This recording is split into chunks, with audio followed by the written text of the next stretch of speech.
Hello everybody, welcome back. We're still working with our barbershop program. So at this point we have created the UI file, and you can see we have our radio buttons here, reg haircut, senior haircut. We have checkbox, beard, mustache, and shave. And we've kind of laid this out as to how much things cost. And we've got a label that we created that's called label total cost.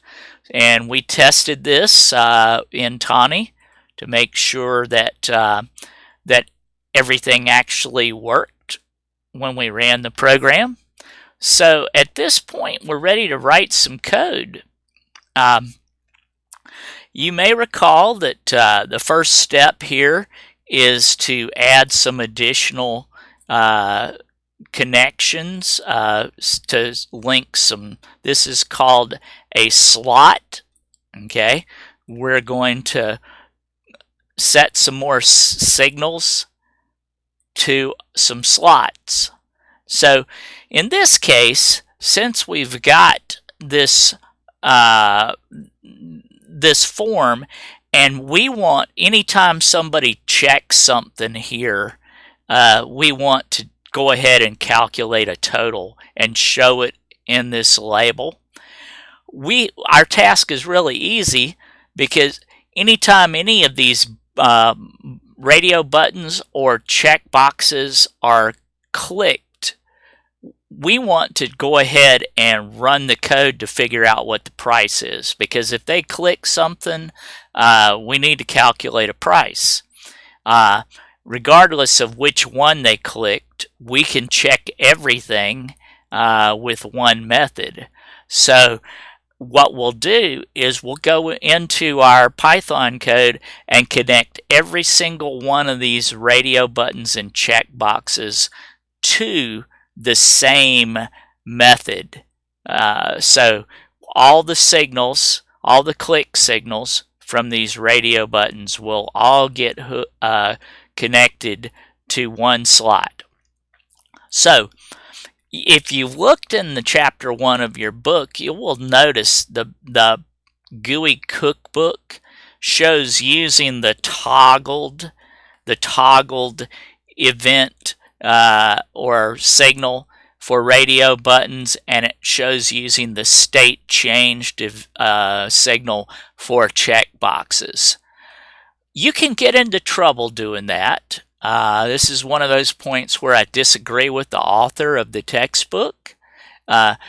If you use the toggled signal with radio buttons,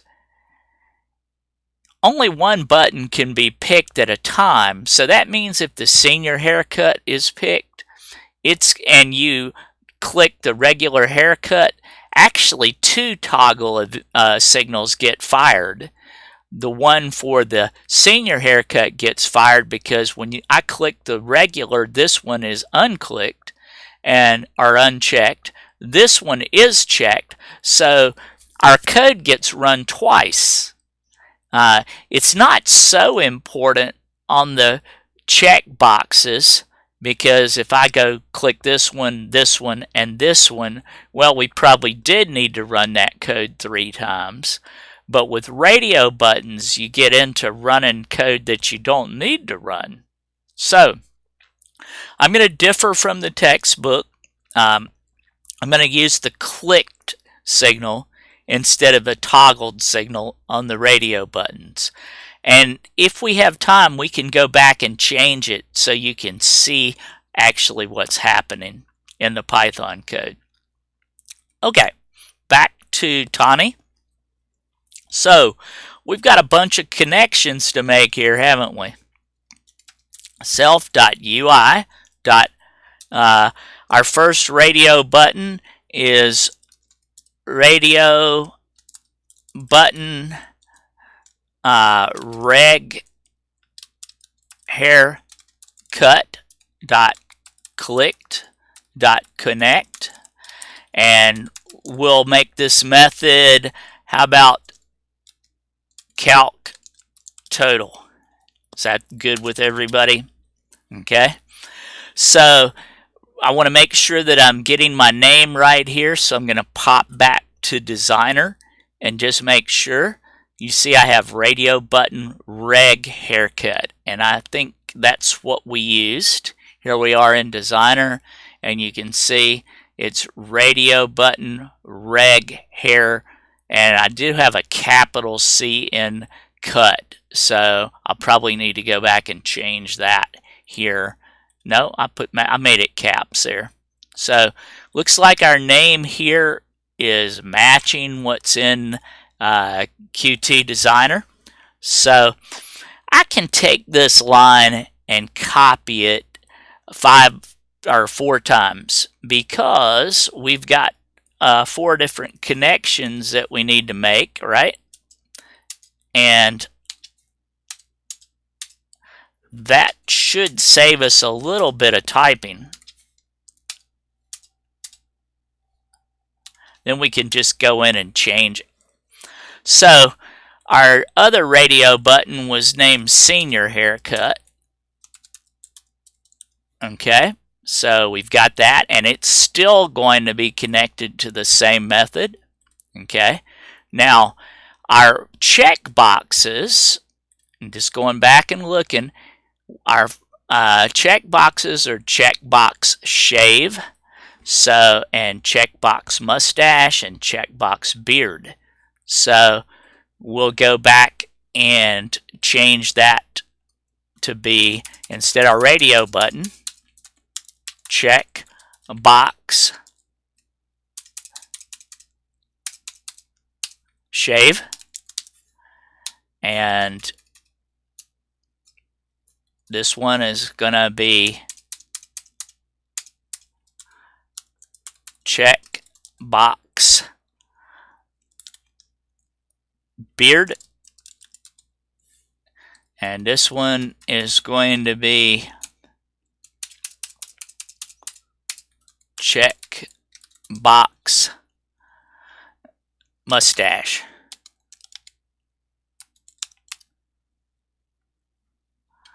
Okay, ACHE. Sorry.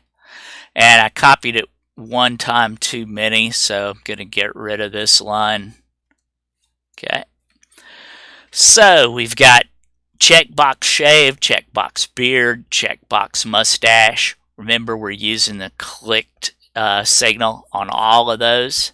So going to save my Python code and going to go back and check and make sure that this looks right with Qt Designer. So checkbox beard, mustache, and shave. Okay, looks pretty good there. Senior haircut, and so on. So I think we're good with those connections. We can run this code just to be sure that everything's okay. If one of these names is wrong, it will blow when we try to connect this event. But before we connect this this signal to a slot, we actually need a method there to handle it. So def calc total. Remember, every method of a object has to have self passed to it. And if we don't want to do anything right now, just to test things, I can put pass there. And pass does nothing, but it does do one thing. It satisfies Python, because once you tell Python that you are defining something, it's going to require some code to be indented under there. So save my code and then run it, and you can see that we didn't get any errors down here. So everything's connected. Each time I click one of these, it's running this code. Okay, see how I can only have one radio button clicked at a time? The other one automatically gets unchecked. Okay, and there I can have as many of these as I want it done. So right now we've got everything connected, we just need to write some code to actually make something show in our label here. Okay, so we'll go continue on with writing some code down here in our calc total. So let's go ahead and create a float. We'll create a float variable that's going to have our total in it. Total equals 0. Okay.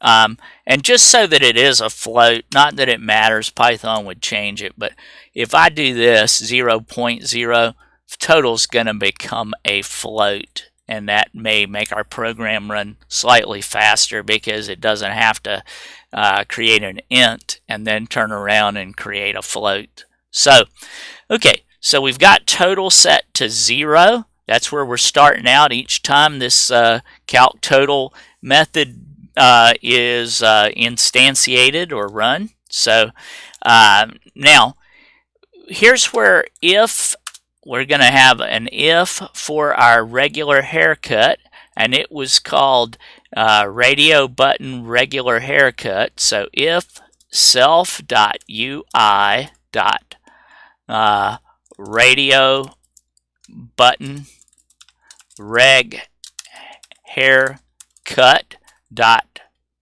is checked.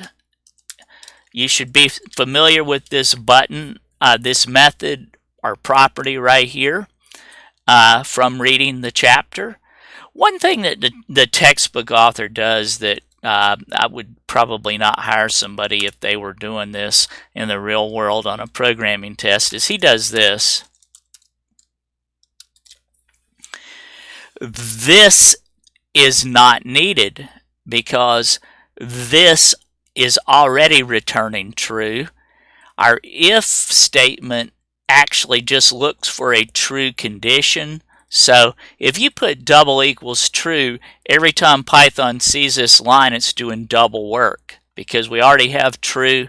It's comparing true to see if true is equal to true. So this is equivalent, is going to accomplish the same thing that the double equals true would do with making the computer do less work. So when I hit enter, our total needs to be what? Total equals total plus a haircut was $15. Okay, so as you may recall from the CIS 115 class, there is a shorthand way to write this. Instead of having to write total equals total plus 15, we can do the shorthand way of doing it, and that is actually shorter. Okay, I don't think it runs any faster than the other way. Okay, so with radio buttons, we said that only one of those two radio buttons could ever be clicked at any or checked at any given time. So we can put an ELIF here and basically check the next one. I can just copy this, save myself some typing, and say senior haircut is checked. Okay, if that's checked, then total plus equals, and a senior haircut was 13. Okay, so we've got that. And then if neither one of them is checked, then we need to do total equals 0, right? Or do we even need to do that? Let's think about it. If neither one of those buttons is checked, then nothing's going to get added. We set it to 0 up here, so we don't need this code. Why make the computer do an extra total equals 0.0 down here if it's already 0? And so I'm going to go ahead and just take that code out. So at this point, we've got our radio buttons handled. Okay, we need to handle our checkboxes. Now, there can be more than one checkbox checked at any given time, so we are not going to have a bunch of if, elif, elif. It's going to be a bunch of ifs all by themselves. So if self.ui and our checkbox is called checkbox shave, if that's checked, okay, if self.ui.checkBoxShave is checked, then how much was the shave? It was $4. So total plus equals $4. Okay. Now notice here, I'm doing another if statement, and I'm outdented. So this is a completely separate if statement. And this is going to be if self.ui.checkBox beard. If that's checked, a beard trim we said was $4. So, excuse me, shave is $4. Yeah, okay, they're the same price. Total equals total plus equals $4. Okay. Another completely separate if statement, and I've copied that again. So this is checkbox mustache.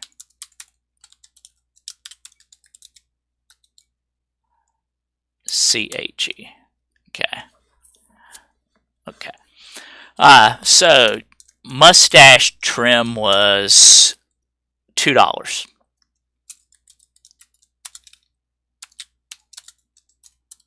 Okay, almost done here, folks. Not much code at all. So, outdent. Okay, total is a float at this point. It has our total charges in there. So, we need to convert that into a string when we're going to use the setText method to set our label. Now, if we go back and look at Qt Designer, our label here was called label total cost. So just remember that, because that's what we're going to use. So self.ui.label total cost.setText. Okay. Now, you may recall from our very first program that setText has to get a string in there. So we're going to go ahead and make it kind of friendly and say the total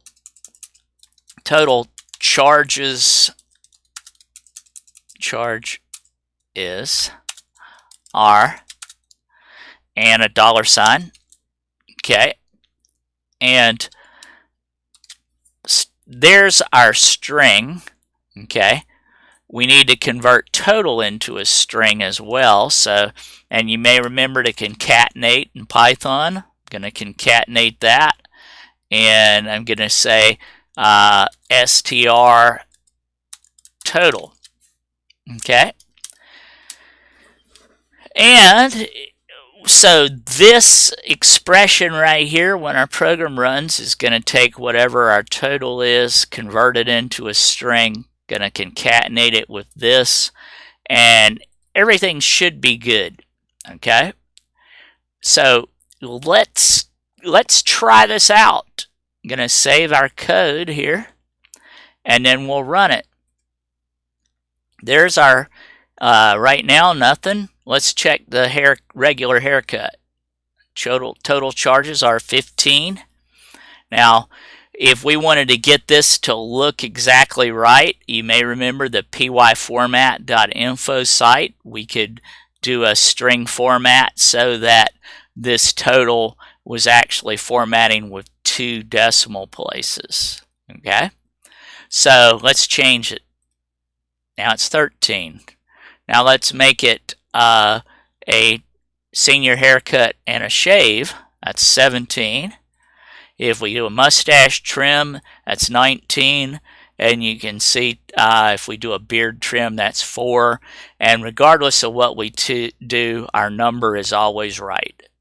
So that's a simple little program to handle all that. Now, I did want to show you one thing down here. You may recall I was telling you your textbook used the toggled event on radioButtons. Let me change these 2 lines to use the toggled event, and we'll add a print here so that you can see how many times this is running. Print calc total, let's do this, calc total was run.